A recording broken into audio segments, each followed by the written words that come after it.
Hey everyone, how are y'all doing? My name is Deborah and I'm gonna be talking about giving my thoughts on episode 9 through 16 of Legend of Fuyao. If you're watching this, that means you've probably watched the first 8 episodes to be here.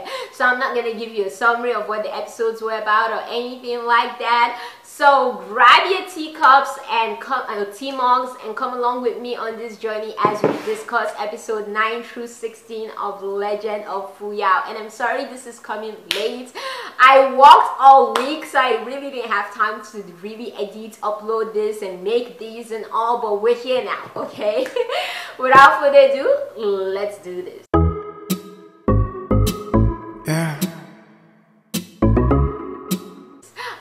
I'm gonna be looking down at my notes just so I remember some important things that I wanted to talk about. Now let's start about my feel of the drama. Do I still feel as excited as I felt about the first 8 episodes with these 16 episodes? If I am being honest, and for me I think it's probably because I already saw like the episodes unsubbed before I waited and then watched the episode subbed. But I will admit that there were certain episodes where my interest waned and I wasn't really paying attention and I was doing other things on my phone while they were talking and going about the whole motions of what was going on. But as a whole, as the episodes went on, I got back into it and I got really interested. And by episode 6, I was literally 16. I was literally holding onto the edge of my seat on my bed and wondering, oh my gosh, is he safe? Is our doctor gonna survive? And stuff. So yeah, I did get back into it and get as excited and and I'm now looking forward to episode 17, 18, 19, 20 and the rest of the episodes coming this week for those of you who haven't seen the unsubbed version. So yeah, I will admit there were certain moments which didn't happen with the first 8 episodes that, like I said, my attention waned, but I think it's mostly because I've already watched it with the English sub version. I'm not really sure. We'll see what happens this week. But for those of you who never watched the unsubbed version, let me know if you felt the same way this week, just going into 9 through 16. Did your interest wane at any part, or you were in 100%? Because for me, my interest definitely waned at certain parts and I was distracted, but then I got back into it. So let me know in the comments down below. Next on our leads, Fuyao and Ethan. I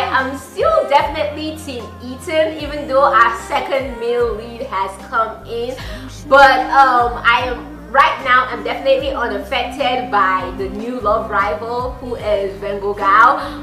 I think I really love how they feed off each other. Fuyao and Ethan feed off each other, and I think that's probably why I'm on their team, because they both have this troublemaker, playful personality that likes throwing shade, so they feed off each other really well. An outgoing personality, but Vengo is more, I wouldn't say he's a cold character, but he's extremely detached. So when Fuyao throws all her like playful balls of shades and stuff at him, it just bounces back at her, and it's not as fun as when she does it with Ethan and he throws one back at her and she throws one back at him, and I'm not talking about punches, I'm just talking about the way they talk to each other and the dynamics of their relationship. So I really still prefer Ethan's relationship with her. Don't get me wrong, I do like Vengo's relationship with her, but I prefer Ethan's relationship with her just because they feed off each other so well. It's crazy. While with Fuyao, I feel like because we're so used to the dynamics, the playful, bantering and awesome dynamics between Ethan and Fuyao, they had to introduce Yao and Zhu's character to us so that we get something like that in the midst of the detachedness of Vengo. I don't know if I'm making sense to anyone out there,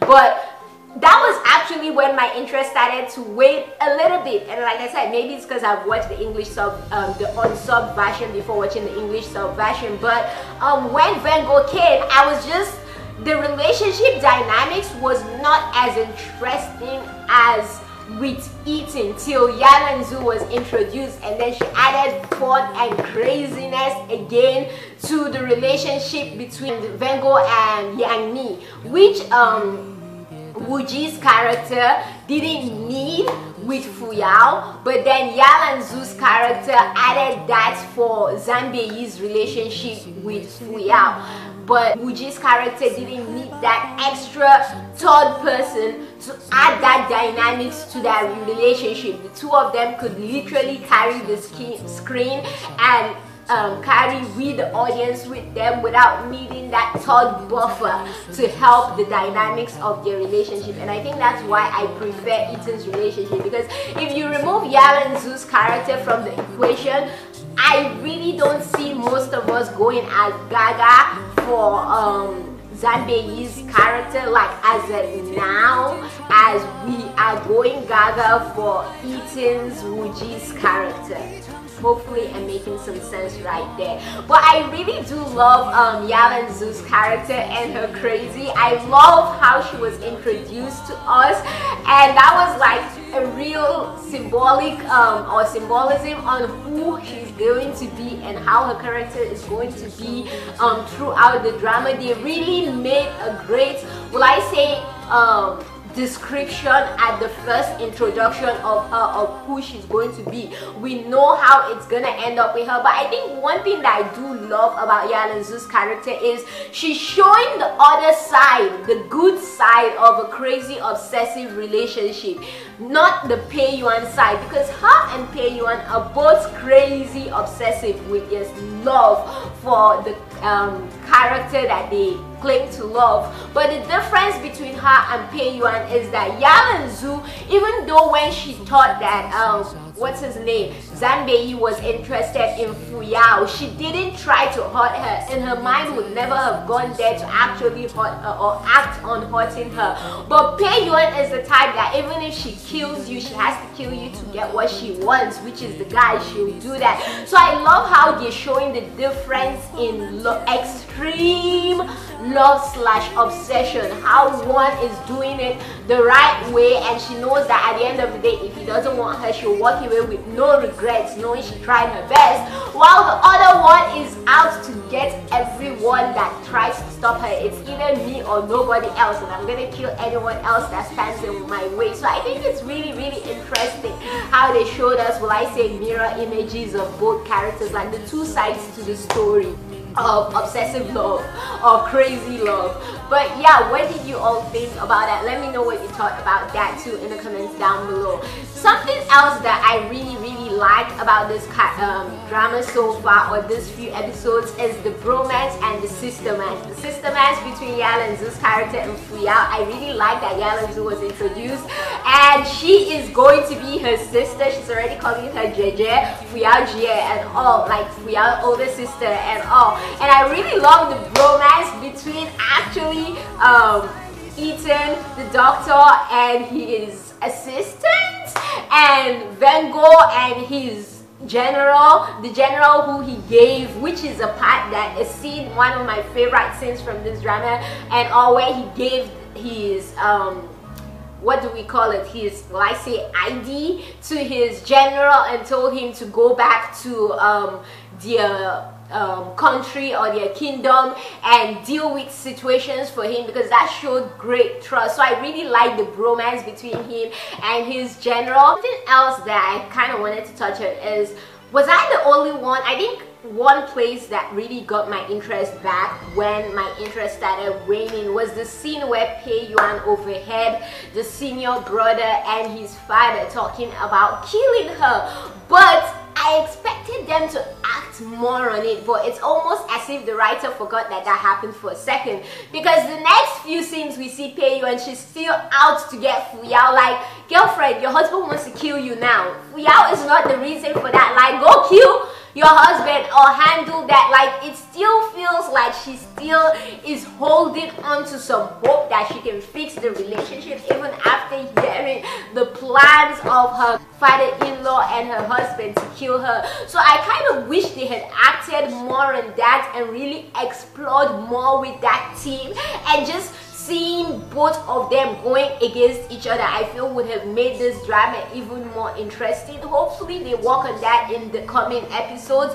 but that's just something that I felt they could have really explored on and touched on more. But instead it just felt like, okay, they showed us this happened and then we're moving on, and that didn't really bode well for me because I expected to see some kind of repercussions and reaction, but the only reaction I saw was what we've been seeing all along, Peiyuan out to get Fuyao, which really didn't add up, and she didn't really seem to be cold and aloof to her husband as she should have been, considering all she had, and she didn't seem to be planning anything for her own protection concerning everything she'd had from her husband and her father-in-law. So that's just something I hope they really touch on as we go on. But yeah, that was something that I really enjoyed though, like listening to that conversation on how the father-in-law was trying to kill Peiyuan. That was slightly shocking to me, but it was a scene I definitely enjoyed, and I'm like, yes, Peiyuan, in your face. By the way, was I the only one that really loved the scene where Zhan slapped Peiyuan, and I'm like, can you give her another one? Just do it for the masses, do it for the audience, do it for the audience. And Zhan's character as the villain has to be one of my favorite villains so far. I think my worst villain so far in this drama is Peiyuan, but I am actually finding myself getting fond of Zhan's character, what with his daydreams and the way he lies himself out of anything without blinking. Like, he has to be the best liar I have ever seen in the history of dramas, okay? The way it just rolls out naturally, like, goodness gracious, it's amazing. Zhan, I take my hats off to you, you're on another level. Anyways, let's go to what I hated in this drama. So one thing like I did dislike in this drama so far, or I can see myself start to grow tired of, and I did speak about it in my last review. If you haven't watched my last review, definitely go check it out. But I said that I hope this drama doesn't continue with the whole team of Wuji saving Fuyao every second and every time she's in trouble, because at a certain stage we'll get tired of that and that will grow old. But it seems like they continued with that team this week. Fuyao always has to be saved by someone, to an extent where I'm beginning to see the signs that I'm gonna get tired if that dynamic doesn't change. Like, don't get me wrong, when she's in trouble, I actually sometimes find myself, when I see that this girl can't help herself out, wishing that he'd come and save her. But I really wish it wouldn't be like that. So hopefully things pick up quickly and she really perfects the skills that she's learned and all, and she gets better and learns more about the world, so she doesn't have to need his saving every single time. Like, I know you guys are trying to make us fall in love with the male lead, but this can actually throw some people off falling in love with the male lead if he's saving her every single time. I mean, seriously, people, tone it down a little bit, okay? Next thing that I really wasn't a fan of is how Fuyao is so recklessly impulsive. So that's something that I hope to see growth as we go on. She is so recklessly impulsive and then gets into trouble, and then our main lead has to save her. If you put yourself in trouble, why can't you save yourself out of the trouble, Fuyao? So I really hope to see character growth in terms of her character. Like, for now, we just see Fuyao as a very black and white character. She doesn't have the great character feel of the doctor or even Wuji. Right now she's extremely black and white, which is probably what is making her recklessly impulsive, and all she still is almost like she still thinks she's back at her sect and she doesn't realize she's in the world. But then I get it, she hasn't really been out in the world, so the way she works is different. So hopefully now that she's out in the world, she learns some vital lessons that makes her more patient and think twice before she acts, and she doesn't just go out acting and getting us all in a bigger mess than we were in before. But yeah, that's just something I really don't like about her character right now. I wish she wasn't as recklessly impulsive, and I wish they had given her more than a black and white character, but they had given her some gray parts where she's not really black or white. I'm looking forward to that growth as we go on and more things are revealed and her character starts to change. So I'm looking forward to that. Something else I definitely didn't like is that they didn't do, I'm really disappointed that they didn't do a good job with Fuyau's face. Fuyau's face was just carved on one side. It was this tiny thing, and I'm like, seriously, maids, you couldn't have done. They made it seem like the maids were literally all over her face, cutting every single thing, but it didn't look like they did a good job. Like afterwards, when they showed us what exactly went on with her face, and I'm like, seriously, that's it? You couldn't do a better job? You had one job, maids, one job. You couldn't do it well.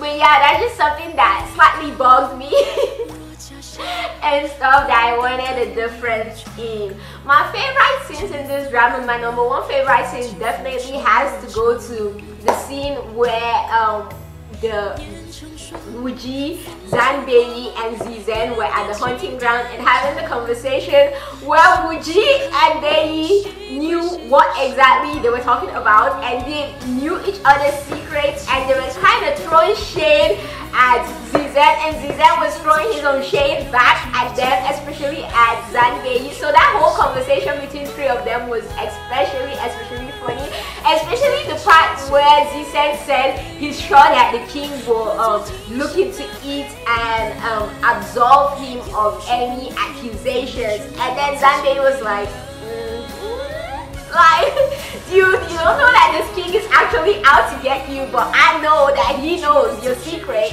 and he's out to get you, and we're in this together, but you don't know. That part, the relationship or the dynamics between Wuji and Bei was really, really nice. I hope to see more of that Bei as we go on, because even with Fuyao, you can see he has this trait, this slightly playful trait, but he has been so detached and used to hiding his emotions from people that he doesn't really express it as much. So I really hope to see more of the expression of his emotions and his feelings, his thoughts, and his playfulness as we go on, because I can definitely see myself falling for Zhan Bei's character if that happens as we go on. But that was one of my favorite scenes. I kept on laughing and laughing and laughing. It was just the best thing. The shades that were being thrown up and down, the lies that were being told, and then the cooperation between Wuji and Bei was to die for. I wish that could just be what happens throughout as we go on, but we all know drama land, it doesn't go like that. Something has to come in to mess it up, be it a girl or kingdoms and politics. But yeah, that's just something that I really, really like. It was something, it's a moment we all need to hold on dear to. Another scene that I definitely enjoyed is the scene where they were pushing the door and Bei comes and he's feeling himself like, I'm gonna open this door right now, and he tries to open it and the thing doesn't even budge. That was so hilarious. It was too funny. It was just awesome. That's why I said he has his own playful, goofy sides, but he doesn't show it as much. But I know if he shows more of it, we'll love Zhan Bei's character even more. So that scene was really, really funny and nice. I definitely loved that scene. Another scene that had me laughing my heart out and was just too hilarious was Zhan's daydream when he dreamt of becoming king and throwing off the rope. Actually, this drama, if you think about it, it does have some comical relief, like a little bit of comedy in it, which I am totally here for. Like, don't give us too much where it gets annoying for me, because I'm not really huge on comedy, but give us just enough that at least it keeps us laughing and still hooked and interested in what is going on. So I really and endears the character to us. So I really loved those scenes so far. Now I'm gonna be talking about some questions that I saw a lot of people had and try to help you answer. The number one question I saw a lot of people had is, how how come Fuyao suddenly got so rich and she was buying gold earrings and changing clothes every day. Well, if you did notice or you didn't notice, when she left Wuji gave her a bag of money, and immediately after getting the bag of money, she hadn't even had time to take the money and use the money before she met Vengo. His bell was stolen and then she got arrested by Vengo. So she had that bag of money, and as if that wasn't enough, when Vengo got into the water and almost drowned and she saved him, he gave her a bag of gold. So she had 2 bags of money, and we don't know whether the money Wuji gave her was a bag of gold, a bag of silver, or what exactly, but we know he gave her some money. So you see, she is actually quite rich, and it makes sense from where she is getting that money to spend on buying the jewelry and the clothing and everything. I really saw a lot of people complaining and asking about that, so hopefully that helps answer your questions. The second question I saw a lot of people asking, especially on Vicky, is what the heck happened to her powers? How come it seems like she doesn't know how to fight anymore when she's with these 2 guys, Wuji and Zhan, Vengo and Ethan? Well, number one, you guys have forgotten, but she literally just learned the skills. She hasn't really had time to perfect it.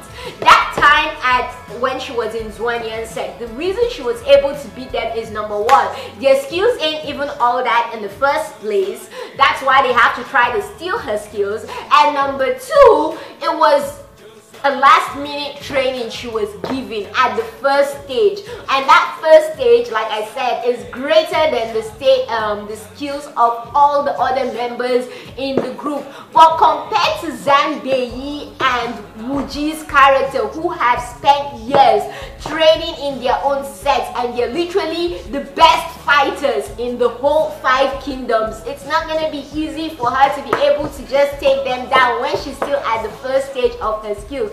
And she hasn't really tried to hone those skills, because we see, apart from that time where she was fighting in the sect, she hasn't really tried to practice or hone the skills or dreamt of fighting the water spirits or anything like that anymore. So that's why it feels like she doesn't know how to fight, because she's fighting against 2 of the best in the kingdoms who have their own skills. Like Wuji told her he doesn't need the breaking the night heaven that she has, because he has something else that is just equally as good as her so-called breaking the night heaven, and he has other things that goes along with him. So until she's able to really reach the advanced stage, it's like you're playing a game. You play beginner, which is easy, medium, or difficult. Until she gets to her skills gets to the difficult stage, you won't see her be able to beat Wuji or Zhan Beiyi's character. But like you saw when she was fighting with people who were not up to their level, e.g.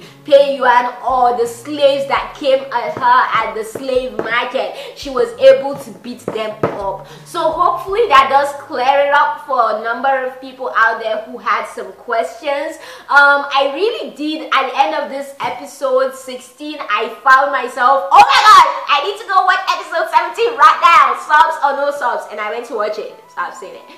And I know what happens to the doctor, but got me back into the drama by the end of episode 16, and I got back interested in the drama.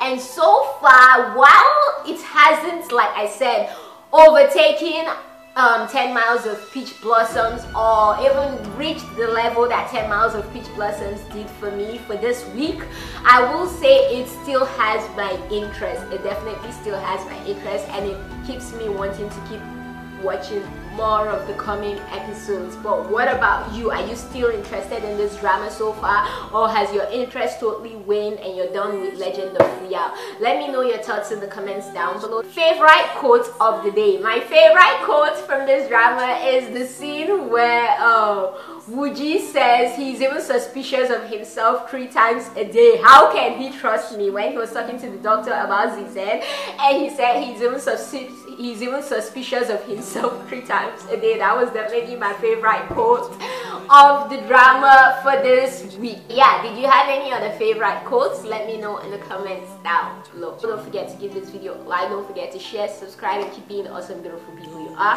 From me to you all, you know, because nothing but love for you all. Stay awesome.